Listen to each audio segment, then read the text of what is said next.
So you might say, Rabbi, yeah, I know you love technology. What's up? There's free food. Why aren't you at the temple? And um, unfortunately, I just need to tell you, I was double booked. Who knew? I was double booked with the annual meeting and the Beth Israel um, uh, cardiology department. This morning, I went in to get a pacemaker, and now I am home and in recovery. It's not such a big deal, as some of you might know, either through personal experience or through friends. I am well. I am great. I am regulated. I am bionic. So I just wanted to report to you that all is well.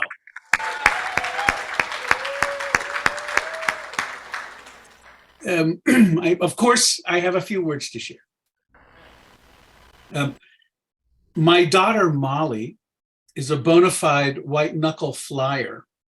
She intensely dislikes being in the air. She loves to travel. She hates being on a plane. This hasn't stopped her from going to 25 different countries. But the experience for her is always on the edge of harrowing. And so, regardless of where she is, she will call me from the airport on the day of the flight. Daddy, she will say, I'm on JetBlue 2322. Would you please check the turbulence forecast? Yes, there's a website that gives an overview of every flight and every flight plan and a likely possibility of turbulence. How much, how long, where, and when, it's all there. So you might be wondering why at age 31, a woman, professional woman about to get married, why Molly would call me. She knows the internet better than I do. Why can't she do it? She can't do it because she's afraid of what she might see. She needs to see it through a filter. And she chooses me. Why? Because I am a turbulence expert. I know a lot about turbulence. For instance, the definition: it's chaotic and capricious air disturbed from a calmer state by various forces. Don't you just love that? Chaotic and capricious. The primary sources of these disturbances are mountains, jet streams, and storms. Meteorologists, air traffic control operators, airline pilots, and their support staff are continuously monitoring the skies, getting reports from planes in the air, reporting back, collating the information, creating the correct algorithm to give people like my daughter a little confidence, or on the other hand, to take a couple extra lorazepams. When good pilots get good information about the weather and jet streams, they can provide flyers with a smoother, safer ride. And as your rabbi, part of my covenant, my work, is to keep my eyes on the world, from the hyperlocal to the international, to mitigate against turbulence. Over the past several years, we've experienced a lot of turbulence. Various factors have made our temple ride bumpy. The changing demography of Greater Boston has caused our school enrollment to drop. Younger Jewish families are not moving to Newton, which creates fundamental challenges to our ELC programs. The change in how we view membership and dues has compelled us to change altitude and attitude. The pandemic completely transformed the streaming of services, classes, and meetings from a tertiary concern to a primary way to communicate and reach out to our community. The synchronized service experience has changed how and why we use and don't use traditional liturgy. And this is just a short list of all the turbulence we've encountered. And while it's been bumpy at times, we've remained steady, on course, confident, and strong, even in the face of something that we don't know, which is, they call it in the world of turbulence science, CAT, and it is clear air turbulence. You could just be flying along, and the next thing you know, you've dropped a few hundred feet. Can we prepare for those? No. That's the very definition. But what can we do? We can know with confidence that we're not alone, that we face all of this together, that we hold each other's hands, that we make it with a sense of optimism and hope. And of course, even when we hit that clear air turbulence, the unknown stuff, we do everything we can to stabilize the aircraft because our crew's committed to the safety and the ever-evolving soul of Beth Avodah. Our exuberant president, Carol Rodenstein, brings her deep love and appreciation of the temple and what it means to her family and to her leadership. The decisions she makes, along with our activist board of directors, are made with exquisite sensitivity to the needs of every temple family. In the face of turbulence, she is led with wisdom, knowing when to change course and when to fly through, not afraid to acknowledge the clouds and not afraid to keep moving toward clear skies. Thank you, Carol Rodenstein, for a wonderful year of service. Thank you, Rabbi. All along the way, our temple staff has worked so hard to maneuver the turbulence artfully and dexterously. When it gets bumpy, we shift to ride it out. We constantly move and change and troubleshoot. We also share a deep commitment to Jewish life in general, to the legacy and the honor of Beth Avodah and its history in particular. Oh, it's the ride. Hold on. And to you collectively and individually. I didn't plan that, Ash. That's clear air turbulence. We, the staff, provide stability and live by rock solid values that keep us all together as a staff and together in our commitment to you. For TBA staff, it's a bittersweet moment for us tonight. We're saying goodbye to two stalwart members of the TBA family. Susan Glickman and Reese Sonnenschein have continuously played pivotal roles in our community. Their empathy, laughter, love of Torah, love of our children, and song helped make this temple a truly sacred space. Losing them creates real turbulence. We will miss them so much. But we know that when they are gone, we will still have obligations to fulfill and people to serve. And in the wake of their absence and the imbalance we may initially feel, we are so excited to welcome Emma Rayfeld to the TBA staff family.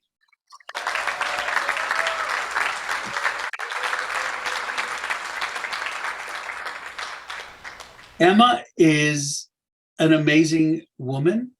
She is here to extend the legacy of Susan and Iris, but more than that, she has her own ideas, her own sense of who we are. And as she learns who we are, what she will continue to create will be something beautiful based on a solid foundation of respect and love.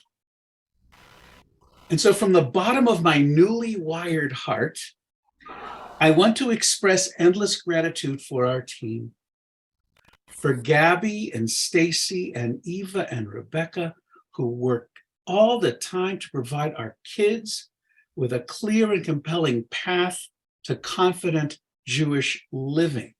They give, yes, a round of applause for those women.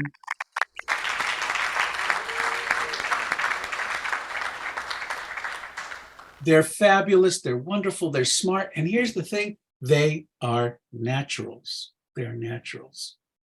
And overseeing all of that is Heidi Baker, the only person on staff who's been at the temple longer than me.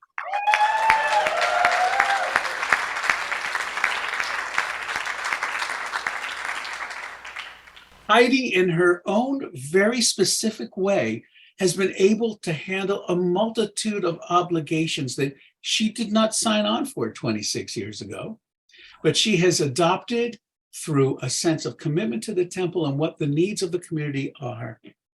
Heidi knows how to get things done with confidence. I watched her as the lead female co-leader of the Israel trip, working with Alexa and Eva and Gabby to keep 26 adolescent boys and girls safe from each other, not to mention in the land of Israel. And I must say, it showed Heidi's patience, but also she might not be a large human being, but she is made of very stern stuff. Thank you, Heidi.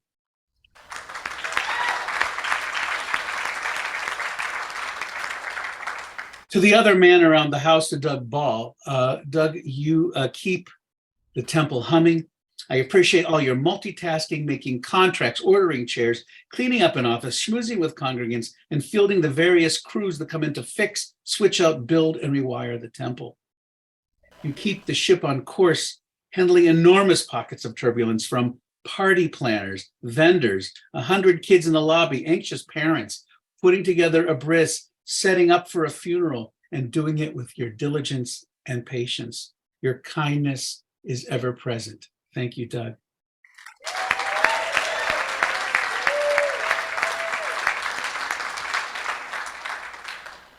Jenna, I have to say, Jenna has so classed up the temple because she answers the phone with that great British accent.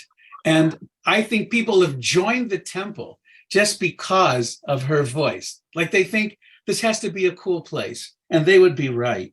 Jenna in handling the daily turbulence of helping people who have questions to ask, they've only asked 100 times, but they still don't know the answer. Jenna is there to answer the questions, to help guide them. And this is in the midst of her own turbulence, handling her illness and surgery and raising an adolescent with her husband, Dave. I just want to say to Jenna, you helped me so much, and you are the manager of one of the biggest sources of turbulence in the temple, which is my calendar, and the fact that you're able to make sense of it and keep it in line so that we aren't double booking, but making sure everybody is happy. That is a tough job, and you do it great.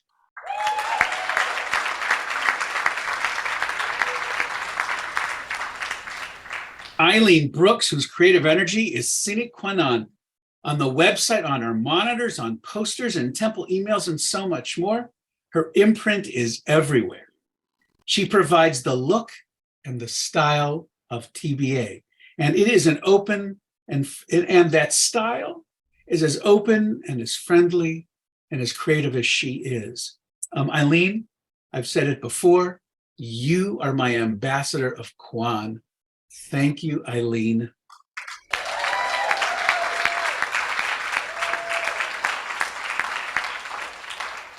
And Becky Oliver, all I can say is you, my dear friend and colleague, you have shown your ability to handle turbulence with dependability, with confidence, with a clear and present sense of what to do next. One of the greatest things about you is you never run away. Whenever there's a storm approaching, you don't put your head under a pillow, you look at it, and I can't say the words out loud, it would be inappropriate to use that kind of language, but you basically let it know that we will not be undone by turbulence. You plan how we go into it, and you're always thinking about what happens when we come out of the storm. You are an extraordinary human being. And along with everybody else, I enormously respect you, depend on you, and love you.